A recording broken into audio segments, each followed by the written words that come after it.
Hello and welcome to the Game Dev Local Podcast. We're going to be doing a little bit of a different slant this time. This isn't my kind of usual PodQuest. We thought we'd try and do something a little bit more different, where we're going to just talk and take our own hot takes on what we think about is going on currently and what we have to face as game developers. And in this case, we're going to start talking about the process of publishing. For those of you who don't know me, I'm Oscar Clark. I'm he, him pronouns. I am a veteran of the industry since 1998. I've done everything, got the t-shirt, and I wear a nice hat, but I'm sure you can find out more about me. Let's talk about the more important people. Let's start off with Laura. Laura, tell us about yourself and what do you do? Hi, I'm Laura Donohue. I'm a senior researcher with Sutherland Labs. And we do games research as part of that. So I've been doing that for research in general for like 5 years, games research like 3-ish years in an official capacity, but also helped other friends like with their games and things like that. So yeah, it's me. I have a confession to make. I am in love with data, so give me all the data you can. Give me all the data. Give me the data. Anyway, so Stuart, I think you are a man who needs very little introduction on this podcast, but however, give a quick summary of your good self. Yeah, hopefully I'm a regular enough face on the podcast. I am founder of Game Dev Local, and I run my own studio, and I freelance as a games artist and consult new indie studios on business development stuff. Good stuff. Oh, and we have the most important guest. Now we have to introduce our guest star, my cat, Carl. Hey, Hello, Carl. That happens to be my middle name, but is it with a K or not? Sorry, let's not go there. So it is a K. It is a K. The right way. Yeah. Anyway, good. Yeah. I'll find a way to tie that into my my preamble. So what we're going to do is we're going to have a little chat about publishing. Now, I have a particular take on this because I am a publisher. That's what we do. We're a live ops publisher. Now, I've also been on the other side of the fence before. We do a lot of work with accelerating to help people understand. But essentially, what is a publisher if it is not a relationship to go to market? And there's a whole bunch of things that go along with that. But I don't want to steal the lead on this. I'm interested to know what you guys think a publisher does, and maybe chuck in if your current opinion on whether you think you need one or not. So, Laura, do you want to start? What do you think a publisher is? And I know I'm being mean. Nervous laughter. I know I'm being mean. For those who don't know, Laura's not necessarily as deep into the process of making games as we are. She's relatively new to it, and I'm deliberately interested to see what she says without that background knowledge. And let's see where we get to the end of the conversation as well. Sorry. I approve from a research perspective. Don't want a biased answer. From a personal perspective, I'm so terrified I'm going to get it wrong. Because there is no wrong. It's like research, yay! Everything else, how? But yeah, how do I view? I mean, I guess I kind of think of it like the closest comparison I have is like publishing for a book. So you have, the equivalent of, a team that may help with like editing, direction for the game. They're going to help you get into stores, marketing or marketplaces, wherever you're kind of like selling your game. Is it going to be exclusive? Is there going to be crossplay, et cetera, et cetera? And then there are various myths or maybe, or not, various levels of horror stories, you mean? Horror story, yeah, or like delightful stories. They're gonna take artistic direction of your game, and the design vision is going to be skewed, or things like that. So, but then also it can be really empowering because then you have someone in your corner cheering you on, which could be very nice especially from an independent perspective. So these are the kinds of thoughts I have about publishing in general. So, Stuart, what's your take on that? Yeah, I mean, you did pretty good, to be honest with you. I mean, that is why they call them a publisher.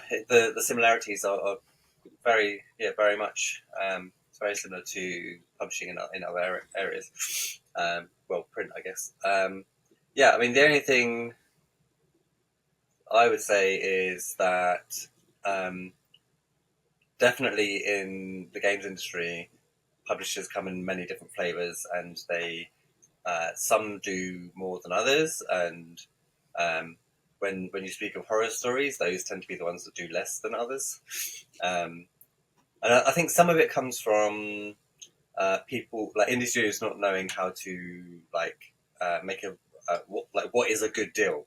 In some cases, an indie would have spent a lot of time focusing on making this cool game, and then when someone comes along and goes, "We'll give you a bit of money to put that out there," they just go, "Yes," immediately.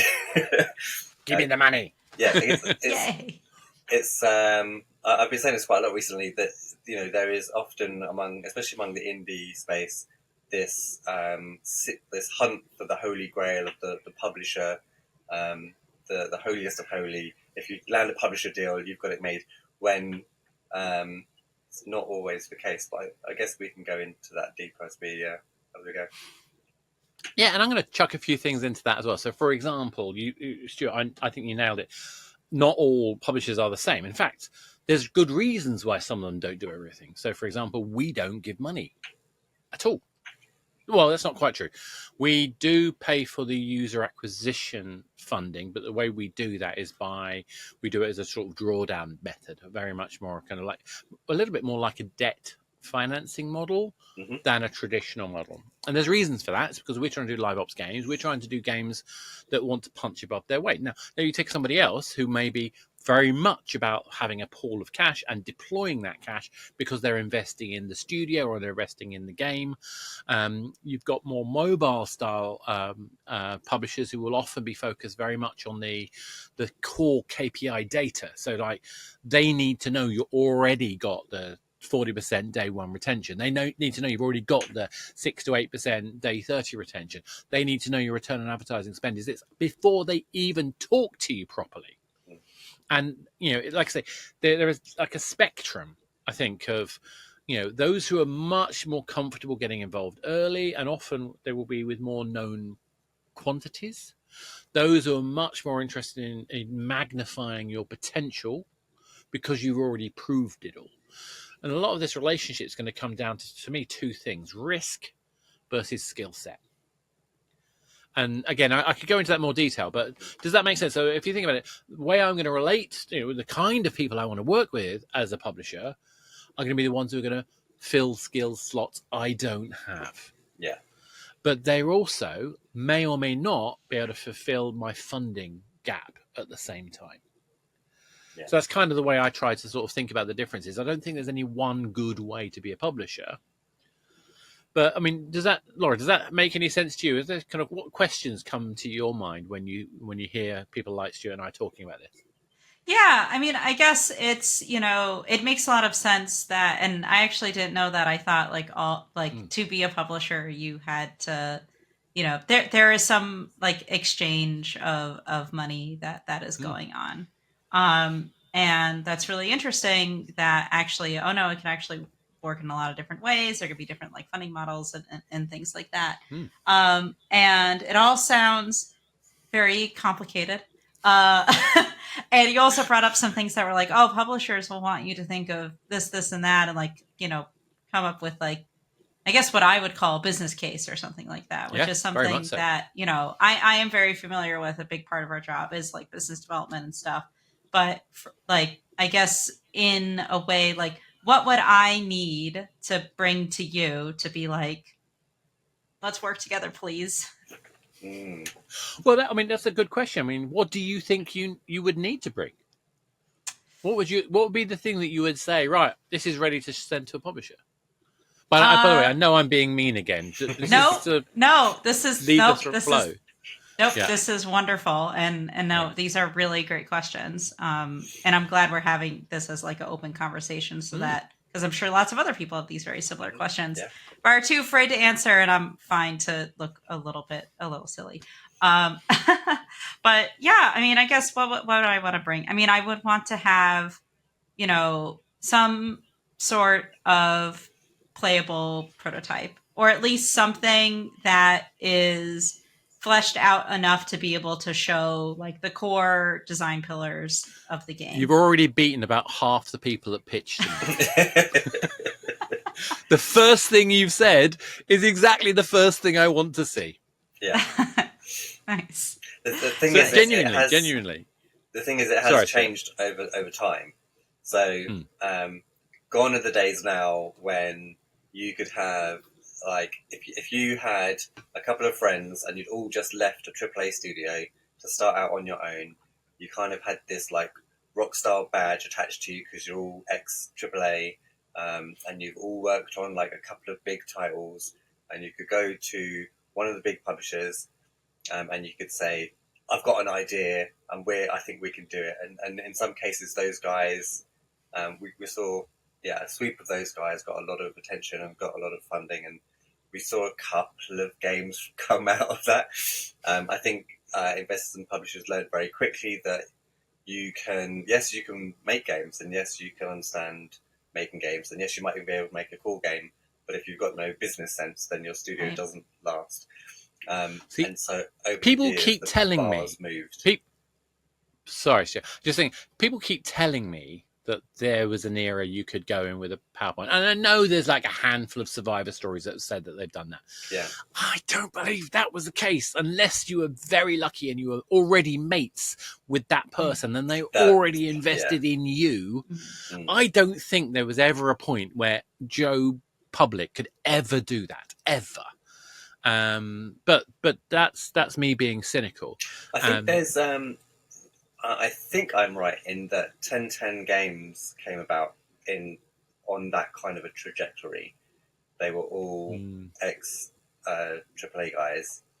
They had a very solid plan, and I think they kind of came out of the gates running. And that's fair though. But at the end of the day, you just said a couple of things there which are already there. They were already AAA. So basically, it sounds like the way to be successful in getting your game to a publisher is already be successful. Yes, yeah, or already have that like air about you, because there was no guarantee that they were going to be as good as they are, and they are incredible. They are. But how many other studios that have exactly had that start situation, and they've never released the blooming game? Yeah. We don't hear about those. We don't hear about those. No, people don't talk about that. I'm being a bit mean there because I'm talking about survivor stories, and obviously we're talking from your point of view. You're trying to come at this for let's say the first time. You've rightly honed on a game, something that. What about that game do you think I'm looking for? Yeah, so that's a good question. I would say at least some kind of thought or intention that you've thought about how what the core gameplay loop was going to look like, how this would be marketable to players. You have an understanding of your player base, who this is going to appeal to. Hopefully one that, I guess depending on the publisher, maybe it's okay if it's quite niche, or what kind of like audience it's really going to serve. And just kind of to piggyback off of the thought before, and tell me if this is like a bit too off topic. But part of the reason having this conversation, like what inspired me to like have this conversation and why I'm really glad you hopped on it, was based off of, I watch a lot of like Day 9, and he goes into some really nice, just like 15-20 minute chats about game design and play testing. And he did a recent one on the layoffs. And I think you hit the nail on the head that like, unfortunately, like a lot of talented people went to go make games, and for one reason or another, like the scope was miscalculated, or like too much time, or like people who are really good at one thing didn't really realize that, oh wait, I also need to be good at or at least have an understanding of these like different parts of the business. Absolutely. And and it's really unfortunate. And not to try to sound like victim blaming, or like it all really sucks, and poor planning has happened on multiple levels across many different size studios. But at the end of the day, it really is about planning. And that's what it comes down to at the end of the day. For me, I think you've really got a massive point there. The reality is that we're making probably the hardest form of art on the planet. Now, I mean, not necessarily. I'm not trying to kind of woe is me type level. I'm just talking about in terms of the complexity levels of having to have artists of multiple types, environment and character, narrative writers. We need people who can design meta game systems, do balanced economy mathematics. They need to be able to think about, functional technical delivery. We need to think about servers. You need to think about security, and you need to think about account systems and commercial property. There is a huge amount of information to understand, and I haven't even started on the publishing side yet. People don't talk about the marketing and the community building and the messaging, the use of product design to be able to communicate messages. That I can and will probably at some point later go on. But Stuart, so I know this sort of issue is very familiar to you.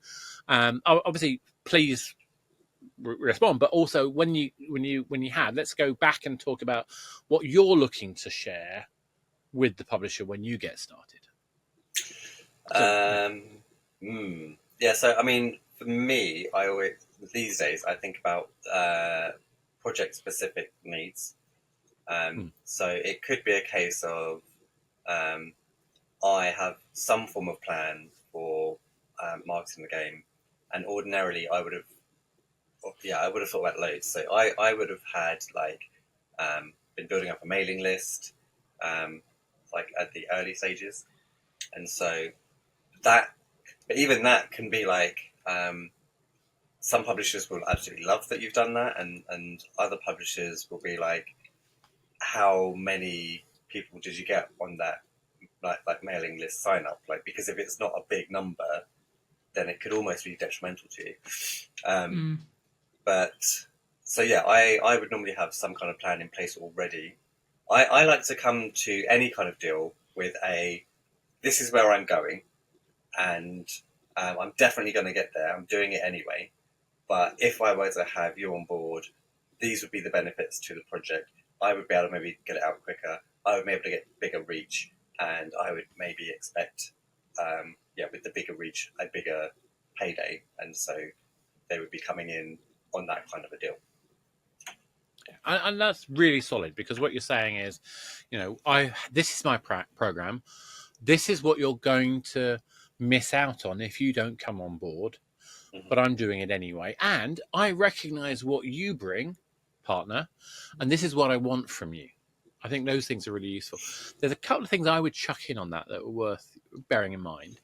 And again, it's not necessarily for everybody, but I think it's something we find useful when we're helping people think about pitching. Is what are the proof points? Now, it again depends on how early the publisher is getting involved or the partner is getting involved. Same thing applies actually to investors, although your pitches to an investor are always very different for your pitches to a publisher. We can get into that to another time. But the key thing is, for me, is what do I look for when I look at someone's roadmap? I want to know what you're proving. Quite often we'll see someone saying, they're going to deliver this, they're going to deliver that. And that's functionally valuable to know what you're doing. And I need to be able to judge whether you can do that or not. But if I don't know what that thing you're building is going to prove, how do I know you're building the right game? So I think we've moved away from the era where we can say, here's our roadmap, where now we have to say, here is our roadmap and how we're going to prove what we're building is the right thing. Because I think the level of information that we can now get hold of, the level of competition we're facing, and the innovation in production that the hyper-casual market introduced has made a lot of publishers step up and pay attention, not just to, we're going to make a good game, but we actually have tested that this game has a chance. Does that make sense? Yeah. I like the word testing. Testing. Oh, it's all about testing. Testing is my favorite part. Yeah. So is that the proof that when you say we need proof, or it needs to be proven, what does that look like? So when we do it, what we try to do is try to make sure that every build isn't so I hate the vertical slice. Now, the vertical slice is kind of what you described as the build that a lot of people ask for as publishers. In fact, people like Xbox expect that kind of thing still. as well, by the way. You know, vertical slice is supposed to give you an indication of the core systems in the game. Now, there's lots of different definitions. That's the problem, because there is no definition of it. It's down to whoever is saying it. And it's actually the worst way to build a game, in my opinion, because you build all the hard stuff before you know anyone cares about the game. Mm. So I'm interested in breaking the game down into 3 stages: the core mechanic, the thing that you do and hopefully fall in love with, the purpose and progression, which I call the context loop, and then I want to know what the kind of integration with the social layer, the community layer, which is what I call the metagame. But everyone has different languages for what metagame now. It's almost as useless as a definition as a vertical slice. Yeah. Anyway, the point being that if I know that your first development stage is going to prove that your core mechanic already works, or better yet, you've proved it already, because that's why you built your prototype, that's why you tested your prototype, and you can see your day one CPI, so your day one retention, your CPI is already good enough for me to pay attention. That is proof. And if I then know that your roadmap says that you're going to then build the systems that are going to build on that, create extra variations, create a sense of purpose, create a sense of progression, look at optimization. If I can see where that is on your roadmap, then I can say, okay, well, at this point, we can check a new KPI. Let's look at day 7 retention. Let's look at maybe initial use of advertising if it's a mobile game. Now, not for every game. Obviously, you're not going to do it on PC. I think that time may come, but there's too many people doing it badly and irritating players on mobile. That's very, very much up in the air. I mean, honestly, I despair at the moment with the way ads are being implemented. But the point being that we need to be knowing that there's an audience out there who care. And how do we test? Well, we look at what happens if we put an ad out and we see what the cost per install is. What happens if we put the game out onto an early access platform and we see how well do people retain? You can test very, very early nowadays. And if you don't build that into your roadmap, what are you doing? Now, don't get me wrong. There is a reason why you might not want to do this. So if you want to get on Xbox or one of the major platforms and you cannot give them an exclusive, they won't touch you with a barge pole. So that's a problem. I kind of understand why they do it, but it's not helpful from a development point of view. So in those cases, you've got to find other ways to do it. Now, there's a technique, or you'll know this anyway, but user feedback testing, focus group testing, NPS testing is the phrase I like to use for it. I think, Laurie, you're nodding. You know what NPS testing is. I think Stuart does as well. But that's where we basically get people to play and do a survey, and we ask them the questions. Did you enjoy it? Would you play it again? Would you recommend to a friend? And that would you recommend to a friend or net promoter score. There's a complicated calculation if you do it properly. I tend to cheat. That score is really useful as an indicator if you're on the right lines. So that's just one example. And some amazing tools out there. You can do it online. So people like Playtest Cloud and Antidote are the 2 go-tos I talk about. There are a couple of new ones that come out recently. I unfortunately forget the names. Apologies to those folks in those teams because I should remember it. Anyway, so I don't know, Laura, did that answer, answer the question? Did that get across the kind of like kinds of testing that we can do?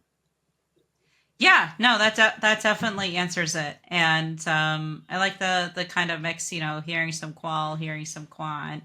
Yeah. And especially, testing early and often is really crucial.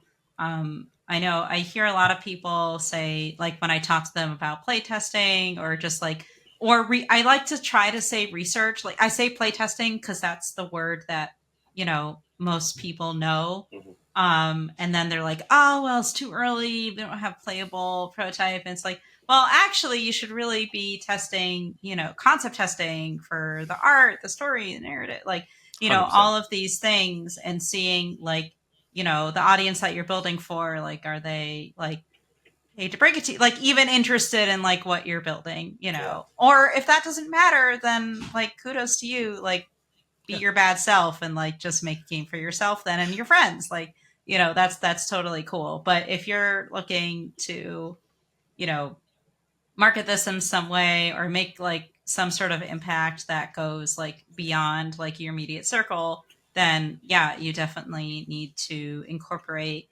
some kind of external testing. I think that's hopefully you why can this see is that. so Oh, sorry, hard. go.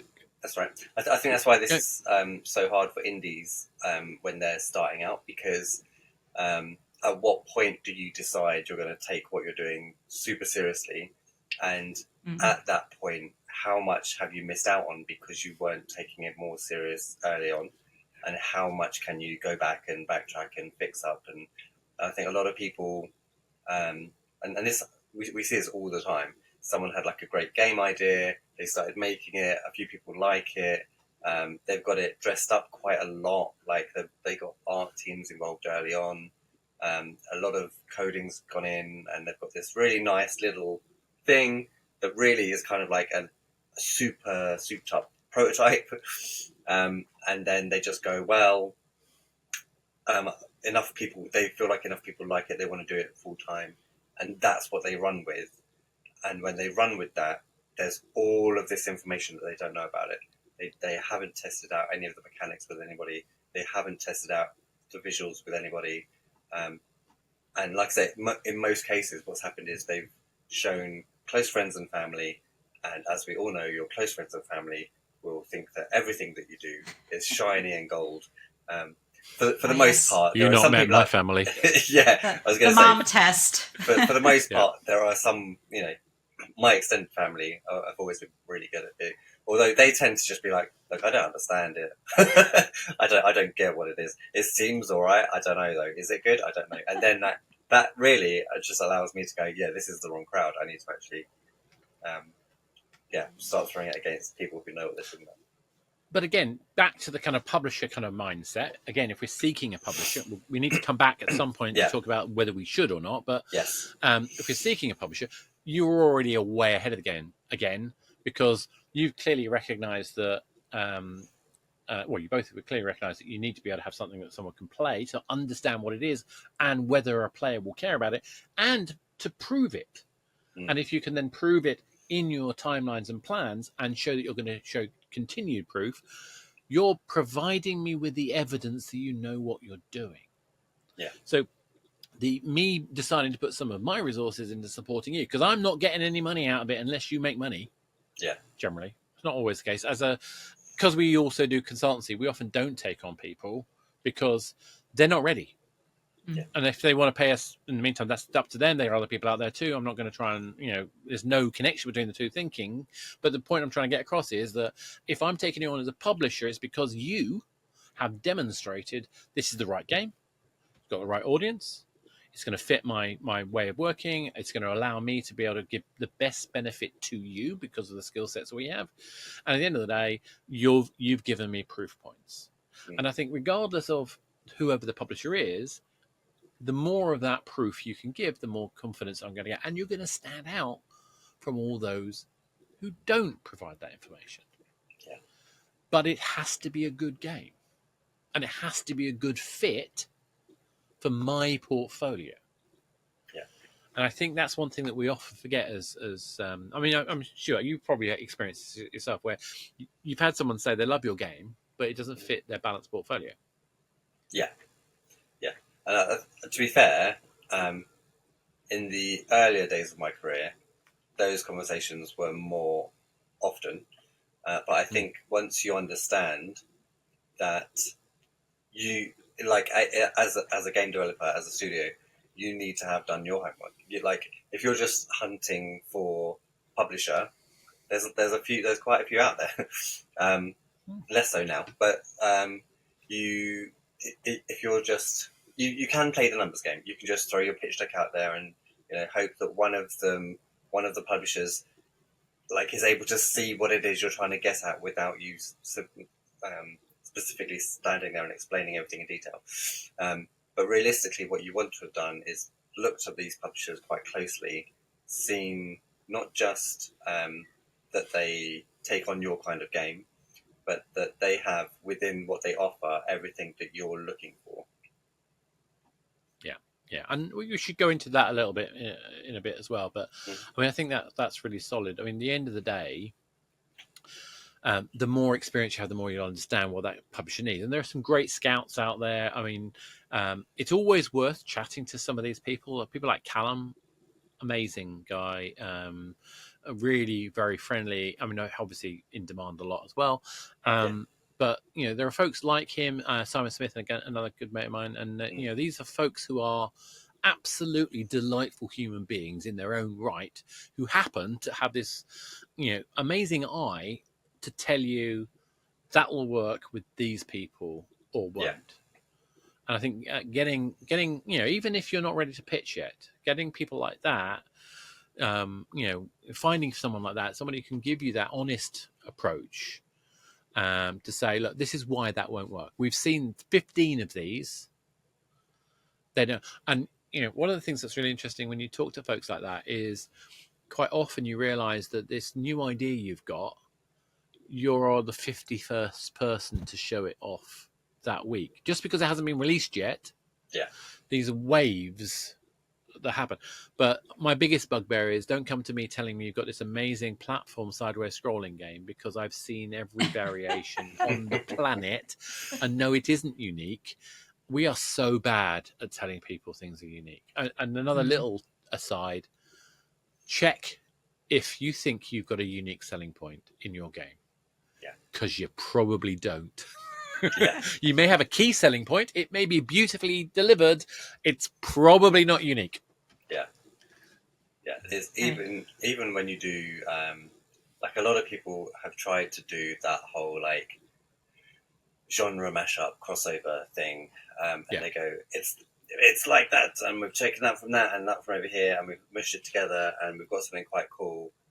But again, normally that is somewhere out there in the zeitgeist. Someone else has also had that idea, because it's not as unique as you think it is, especially when you're going that kind of broad, when you're going genre smash. There's not that many genres out there for you to sub smash. I like that. And it's not like in the music industry where, and even that's kind of reached a point now where you where you would have this and this becomes a subgenre, and then there's subgenres of subgenres, and then there's mix-ups of all the sub. You can't really get away with that in games because game mechanics sit in genres. And so if you've got this game mechanic, you're kind of, and especially if that's like your core mechanic, then it kind of leads you to a certain genre. And yes, we do have these subcategories, but again, finding something that no one else has done before is super rare. But then you get the situations where somebody has done it before, but for some reason that game becomes a zeitgeist, and then that becomes the type of game it is. Which is weird. We have a very odd. Again, maybe this is a reminder. We should. Yeah, well, you have that, but I was thinking about. Although I have very complicated feelings about Vampire Survivors, I won't go into here. The Vampire Survivors has become a subgenre. A Survivors like, and you could argue that Survivor.io or any of those kind of games are not. They're not derivatives in any way. I don't mean that in a negative way at all. I mean that they come from a series of other experiences that have previously been there. They happen to have implemented them really well, and in a way that happens to capture the imagination of an audience at this point in time. But how long can you keep doing that? And that's a genuine question. That's what that's what any marketing person, whether the publisher or a developer that's self-publishing, needs to understand is their appetite. And actually timing is an important factor. So if someone turns you down, and by the way, one of the most common ways of turning you down is to say, yeah, but it's just not a fit for my portfolio. Yeah, I know. I went there. But often that's not intended to be giving you a runaround. Yeah. Those kind of comments. It's often because they don't want to say no to you. Because down the line, they may want to come back. The thing that they're currently working on that happens to fit the hole that you do may fall through, may not get delivered. And then they may want to have that open door to still come back. Now, you've run out of money and had to go and get a job in a bank in the meantime, but that's not... All right, look, I'm being... that's the state of the industry. That's indie dev right now. Yeah, that's indie dev. That's the industry. Yeah. So... let's turn it on its head. So, Laura, you're coming and you asked the question about, publisher versus self-publishing and stuff like that. So what do you want from a publisher? That's a really good question because, well,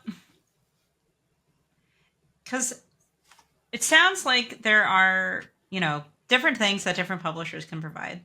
But if I just work really hard, maybe I could just all do it all by myself. If I didn't want to have any free time and quit my job and just didn't want to see the light of day, which listen, and people do it, right? And people do it and are wildly successful, and and so I guess Well, it's let's kind dial of down on the possibly in the unlikely circumstance that everything aligns and they happen to have all the skills already. Sorry. Yeah. yes, right, Yeah. and then right. So there's I can do it myself. How well am I going to do it is one thing, and because there's some things that are just like there's no way that I'm going to be able to do this like to the caliber that would be needed.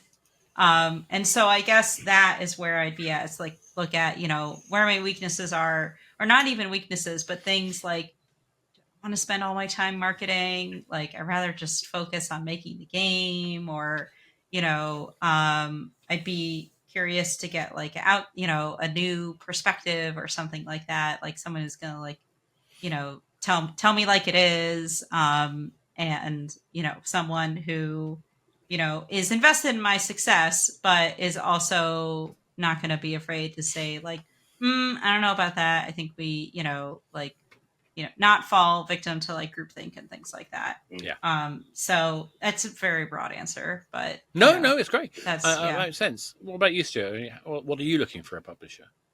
So, well, as this leads us into, as Laura talked about there, like the do you do it yourself stuff.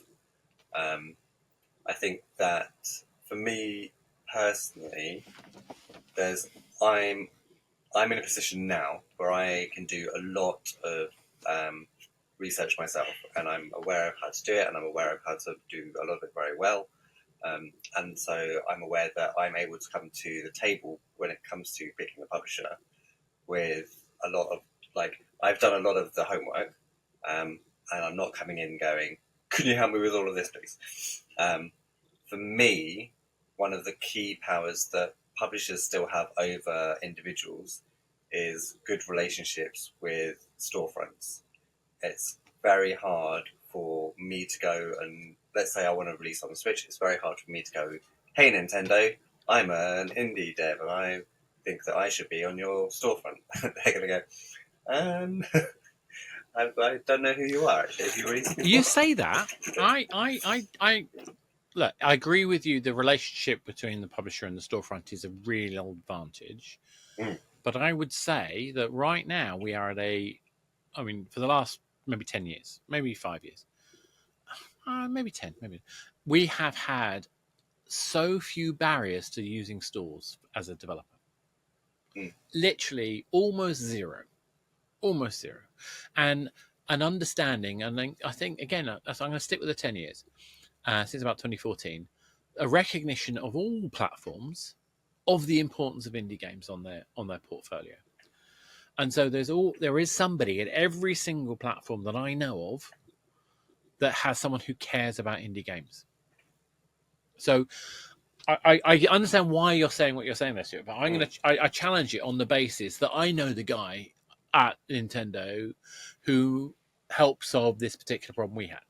I know the guy at Xbox I can talk to solve this other problem.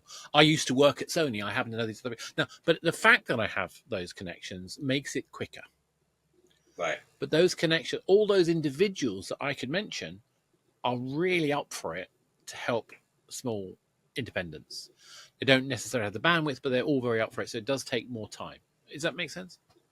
Yeah, I think for me, and the reason why I mention it is because, when you're a new face, like you say, it takes a lot longer. So for me, a definite benefit of a publisher is that they can say, we know, like you just did, I know this person, I know that person.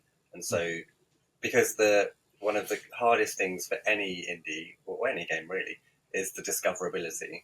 And yes, I can get on a Steam, like access to platforms isn't particularly hard. I can upload a game to the Apple App Store tomorrow.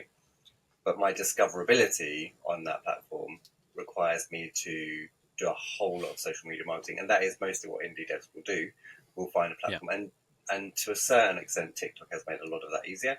But you literally cannot beat, like, someone goes on to their when I search for games on Switch, the second I get into that storefront, I'm hit with the things that are being promoted higher than everything else. And then I don't find it particularly easy to find indie games on a Switch. Not the same way that you can on Steam. And obviously, I think also with Steam in particular, it's probably more of a case that you have a better chance of making that discoverability happen, because not a lot of people know that you can, as a developer, quite easily speak to someone on the Steam platform. And there is an say, intimidation factor. Yeah. People just don't do it, and they assume that they need an in between. And I think a part of that is Steam's fault. Like, they don't make it. It's not a big shiny, sign anywhere, and they don't set. Probably there's a volume problem. They don't set account managers to games. So if you upload your game, there's no one there looking, going, "Oh, I'm the person who's here to help you with your game release." Yeah. Now, so I'm going to kind of twist that a little bit. So, whilst I actually do think it's a lot easier, and most people, anybody probably could get their game on most platforms, but there are some kind of barriers about having a game that's real, not just a student demo necessarily. But there are certain flips. Well, yeah, but I mean, but a lot of them can, on some platforms, can get through that. Yeah. But I actually think the biggest problem is more like, as you were describing there, Stuart, the discovery bit. So one thing I would say is that there is an opaqueness to the back end systems on these platforms. There's a certain barrier to engagement, which is based on how do you actually get your build implemented once you've got signed up? How do you set up the financial systems that allow you to get paid? How do you make sure that you're conforming to the VAT? How do you get onto the list of the promotions that are having to be activated? How much do you know about the time difference between when you can be involved in a sale or not? How do you make sure that you can be considered? What are the barriers and limitations to how frequently you can get your visibility rounds? Actually, I think it's in the doing of the back end platform, and I think it doesn't just apply to the storefronts. I think it also implies, things like, how do you set up your in-game ads if you're doing a mobile game and you're relying on that as part of your income process? How do you make sure the mediation platforms are set up? How do you make sure that the data that you're needing to have to be able to understand if your game's working or not is probably integrated? Because it's really freaking obscure, particularly when you're dealing with an attribution partner. You've got general data, gameplay data, the back-end servers, how you're configuring all that. Now, you could say, right, this doesn't apply to me. I'm making a narrative game. You still got to work out how to get the game on the store. You still got to work out how you're going to get in the sales. You still got to have some level of data to be able to know whether the game's any good and get the reviews and ratings. You still need to have the bums on seats to respond to the reviews in a reasonably timely manner, that you've got the ability to respond to problems. The server's down. What do I do? Who's going to put it back up again? How quickly are you going to have that turnaround? What are your service level agreements? And I think this is the thing about publishers and where the boundary is between an indie dev that needs a publisher versus self-publishing is, what are the service level requirements of that game? Because if you need that level of sustainability, of that professionalism, doing that alone is very difficult, especially for the first time. But these are the very things that have an economy of scale. If you have a UA specialist who really understands the difference between paid PC games and free to play mobile games, if they understand how those functionally different, how to target effectively, how to choose the right bidding strategies, that's a whole job. That's a whole skill set and expertise. And Laura, to your point, could you do that and make a game and market the game and do the community management and manage the storefront and manage the back end? But there are thresholds of games I think you can. And if you happen to have the skill set, for example, I actually think that my luck of being a marketing trained person who happens to be obsessed to be a game designer was a really fortunate position, because I love making games. I don't get to anymore because I'm old and I have too much else to do. But when I do get to make games, I should know how to market it. But this is why I'm going to come back to something else you said, Laura, before I've got to stop my diatribe because I've been talking too long. But you said about that getting caught in the groupthink. You need someone else to talk to. You need someone to question what you're doing. And I think if there is a role for a publisher, and there can be, the closer your relationship, the better. But the distance can also be useful. Anyway, that's me talking too much. Yeah, I mean, and I appreciated the diatribe because I think it actually really answered the next question that I was going to have, which is, there are all these great things that publishers can do. At the end of the day, like, that does mean that part of your revenue is going to them, and like, what kind of value, if say you were able to do, wear the 5,000 hats on top of your head, then, and those are very stackable hats. You easily be able to balance 5,000 hats with your like half top hat, bowler hat situation. But right, and then and that's where the value really comes in, with working with a publisher, or if you have you've been able to like scale your team. I mean, because there are a lot of studios like IO Interactive, for example, like they used to have a publisher, they don't have one anymore. And there are all sorts of like growing pains that I imagine like goes with that. Yeah. But they've also been making a lot of games that are very popular, and thus have that experience to be able to go off and go do that. So I like that idea of and it almost makes me think like maybe like I or one should just make something, go through and just go through it. Like at the end of the year, you put a game out there. Is it going to be great? Who knows? But like you'll at least go through all of the steps and see like, okay, and now I know, what kind of questions to ask a publisher, and I'll know, and be able to tell that, okay, they really know their stuff and this is what they specialize in, and what, the expectations that you're going to have. And instead of going in and just being like, they said like a lot of words, and I think I understood half those words. Like, I don't know. But yeah, it's just that, I've definitely been talking too long. No, I understood maybe half the words, but yeah, I do need to. Yeah, maybe I just need to go publish a game. One time we did a list of all the acronyms and game speak words that we could identify. It was 14 pages at 10 points. Yeah. Ridiculous. Sorry, Stuart, you go. Yeah, no, I'm just gonna. I absolutely agree. The one of the things that I try and do whenever I'm talking about games doesn't really matter the level of the person I'm talking to. I try and avoid all of the acronyms that we use, or all of the short terms that we use, or if I do use it, I then follow it up with what the actual words are, which I get for us. Short-term shorthanding phrases and words and stuff is all very useful internally. Maybe I'm definitely a culprit for internal short speak. Project names go from full name to 2 letters, or whatever the acronym is. And synergy. I like the word synergy, but then I'm a marketing guy. But like for a project name in a studio, that would suddenly become like you're talking about CG. You're like, oh, how about CG? How's CG doing? How are we looking with CG? Like that. I'm awful for that stuff. Yeah. But definitely when you're talking to other people, it's helpful if you can be like, here's the acronym, here's all of the words for that acronym, and in some cases, here's what those words mean.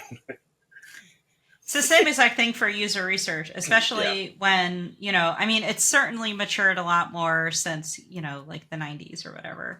But it still is quite new for like, or at least in terms of they're like, oh yeah, that's focus groups, right? Or like, is this going to sell well or not? It's like, it's like kind of marketing, or focus groups are like kind of like 50-50. Personally, not, I mean, like they have a place, but that's like not and it should not be the end all be all. I mean, like talk about Absolutely. groupthink. There are all sorts of issues with focus groups Yeah. if you don't run them properly. But, and one doesn't simply just put out a survey. Like, again, just it requires lots of thought and planning. Gonna go off on my own diatribe, but it's important to. That's the next one. Let's do research next. Yeah, it's important to have like a. Well, is coming out in July. I don't know when this is coming out, but that's going to come out at some point. I recorded something with my manager, but it's important to define words, especially words that may have lost meaning, like vertical slice, for example. Like these kind of like alpha, beta, very common words. Yeah, that have just totally lost meaning. Or even AI when we really mean large language model or whatever. Like, or just algorithm. Yeah, exactly. Like machine learning. These are all different things. And now I feel like I've said all these words. So I'm like, do I actually know what they all mean specifically? Like, because alpha and beta, I would argue, have never meant what they mean in traditional IT production. They're just been applied as somebody had a Prince book once and thought we should use those words. I'm being a bit mean. But no, you're right. Like I've heard people talk about an alpha and call it a beta, and have a beta and call it an alpha, and it's to a large extent those words have become the same. These words have definition, and yet we just meaningless. Them. They're now meaningless. Yeah, and it happens in every discipline. I mean, I used to be a social worker, and I used to hate it when people were like, "Oh, that person has mental health," or they're kicking off and something broke down. It's like, what do those things mean? What is actually happening? Nothing. And I guess it goes back to like proving and evidence as like, just being really clear with like what your like intention is and what words mean. So we're getting close to the point where we're going to have to sort of wrap up. So what I want to do is try and get us all to give a quick hot take on what we think is the state of play with publishing or self-publishing from your point of view. So Laura, from what we've discussed today, what's your hot take on what you've picked up from what we've been talking about? Well, as an expert in publishing, because we've been talking about it for almost an hour now, I think it's really, especially after this conversation, I almost was like, wow, I should really be taking notes and look into this further. Because I don't think I am coming away with the conversation like, oh, you should definitely do this or definitely do that. If anything, go do your research and find out, what it means to partner with a publisher, what it means to do it on your own, what are the different stages, that, you aren't even aware of that, you're going to have to tackle, and understand like the effort levels and the knowledge specialization that you're going to need to do these activities. Because then you'll be able to make an informed decision about, and again, something new that I learned is a publisher doesn't have to do everything. They could just specialize. Or even if you don't go to a publisher, you partner with, a third party, an agency, a freelancer. And just do your research. That's my answer. So the researcher is telling us that we should do our research. Go figure. So do your research and ask questions. Who would have thought? Who'd have thought? Stuart, what about you? Funnily enough, over the last year or two, I've been steering more towards the self-publish.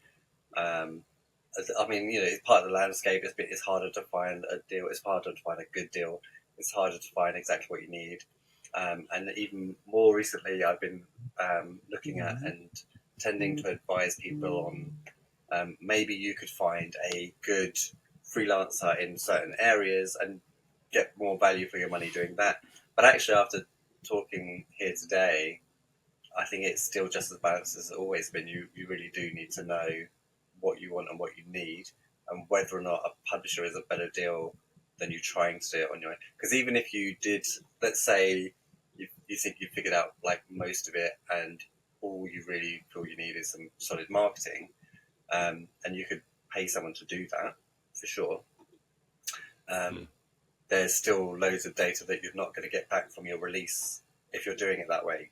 And so, yeah, if you had a publisher on board that could be, like you say, coming back with what your retention rates are and what your plans are for user acquisition, you could again sink yourself just because you were like, oh well, I could do it on my own.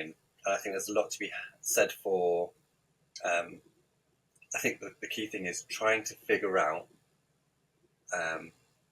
Yes, you might make a saving by doing it yourself, maybe, but actually, are you leaving money on the table because you didn't take a deal that could have got you further? Yeah. And obviously I'm biased in this one because, we act as a publisher. We also do contract publishing for people who just need that agency kind of work. So, but I'm going to try and do it from a more kind of like my mindset as when I have been a developer. So a fundamental thing comes down to me is one thing, which is publisher money is the most expensive money I'm ever going to have. Mm-hmm. So if I have an investor, I'm going to have to give away some shares and equity. If I have debt, I'm going to have to give away kind of like interest rates. But I'm giving away somewhere between 30 and 50, even 80% of my revenue, depending on the publishing deal, if I go publisher. So if I'm going to do that, it needs to be a force multiplier to everything I do. And to do that, I've had to understand my game's potential, how that potential changes given the skill set and the capabilities of that particular team. Now, that can be partly the money, because it's not just the money you get when you have a publisher that is going to give you funding. You get production oversight. You get their instinct and understanding of the commercial principles that you can then exploit in ways you wouldn't have been able to, again, punching above your weight. So you get the right deal with the right people and the right attitude. Not only do you get that wider exposure, you also get the expertise of people who really do know what they're doing, but they're coming at it at the perspective that you can't look at because you're making that game. Yeah. But all of that being said, one of the things that often damages our whole industry is that we don't talk enough about marketing and its role in design. And unless we have a deep connection with an understanding of an audience, the game itself won't be good enough. Which is why we want to do the testing, why we want to do those other things.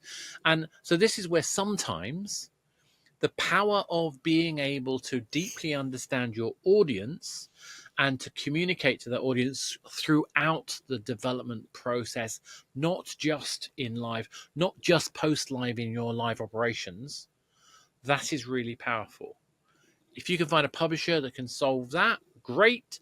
But quite often you have to take at least some ownership of that thinking before you get in bed with somebody else. So yes, I think, Lauren, you hit it on the head. The answer, like all of these game dev problems, is it depends.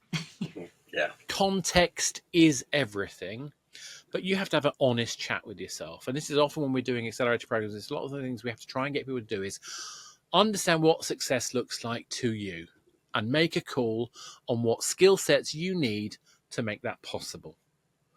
And I really like your attitude earlier, Laura. And I know, Stuart, you've done this lots of times yourself, where you try to just get that thing out and see how that thing operates so that you can do it better the next time. And the more devs that have that mindset, the more successful devs I think we'll have. And hopefully the fewer calamities we'll have like we've seen over the last few months. So that's my hot take on it. Hopefully that was useful. On that note, I am going to say thank you very much for this. And Laura, thank you very much for coming up with the idea. I thought it was superb, and hopefully we do more stuff like this. Laura, if somebody wants to get hold of you or wants to message you, do you have a particular social media platform of choice? I'm on LinkedIn. LinkedIn. That's where I'm LinkedIn is at. good. Nice. Cool. I can't keep up with the others. And No, I LinkedIn get is, yeah. So that's where. Absolutely. Stuart, what's your preference? I'm gonna say just come and find me in the Game Dev Local Discord, and yeah, and on LinkedIn if you like. I do operate heavily on LinkedIn. Yeah, Twitter is I'm with you there. Yeah. I'm also LinkedIn, but I'm also Athanasius, which is basically my handle on almost every social platform there is, and I dabble occasionally. I'm less active than I used to be. A certain Elon has put me off, and I never got into Instagram. I don't know why, just never did. But I can be found on various platforms anyway. But if not, Google me. I'm easy to find. So with all that said, thank you very much for participating. Thank you very much for listening. Hopefully you found that interesting. If you liked it, tell us. If you didn't like it, tell us. So we've got, as Stuart said, we've got a Discord. So please like, subscribe, and all those wonderful things that actually genuinely makes it possible for us to be able to keep doing this stuff. And honestly, there is so much in this community, this Game Dev Local community, where we have a absolute passion, not just for games, but for the delight of making games. And I think if you share that passion, come and join us, be part of the story, help us, help you, help each other make games. Thank you very much.